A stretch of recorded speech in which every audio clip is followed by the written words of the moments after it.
এই মুহূর্তে বড় খবর, ফের আবারও দুর্ঘটনা আজ বৃহস্পতিবার 14 নম্বর জাতীয় সড়কে লোটাস ফ্রেশ মোড় সংলগ্ন এলাকায় ঘটে যায় এক প্রাণঘাতী দুর্ঘটনা। প্রত্যক্ষদর্শীদের বক্তব্য অনুযায়ী একটি মোটরসাইকেলে করে দুই যুবক যাচ্ছিলেন রামপুরহাটের ভারসানা মোড়ের দিকে। হঠাৎ লোটাস মোড়ের কাছে একটি লরি তাদের পাশ কাটাতে গিয়ে ধাক্কা মারে মোটরসাইকেলটিকে। ধাক্কা লাগার সাথে সাথেই রাস্তায় ছিটকে পড়ে যান দুই আরোহী। ঠিক সেই মুহূর্তে বিপরীত দিক থেকে আসা আরেকটি লরি এক আরোহীর মাথার উপর দিয়ে চলে যায়। ঘটনাস্থলেই মৃত্যু হয় তার। অপরজন গুরুতর জখম অবস্থায় রামপুরহাট মেডিকেল কলেজ ও হাসপাতালে ভর্তি রয়েছেন। চিকিৎসকেরা জানিয়েছেন তার অবস্থা আশঙ্কাজনক। দুর্ঘটনার পরই খবর দেওয়া হয় রামপুরহাট ফায়ার সার্ভিস এবং স্থানীয় থানায়।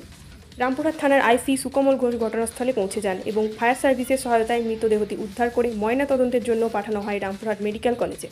এই ঘটনায় এলাকা জুড়ে নেমে এসেছে শোকের ছায়া।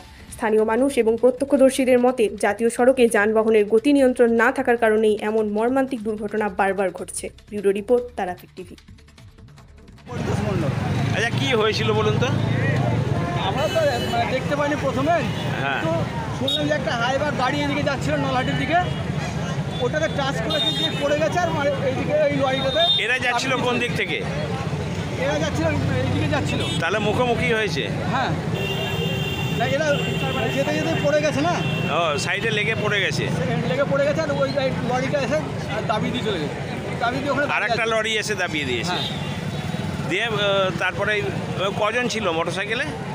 শুনলাম 3 জন, কিন্তু একজনকে তো হসপিটাল নিয়ে গেল, আর একজনকে খুঁজে পাচ্ছি না। ও হ্যাঁ।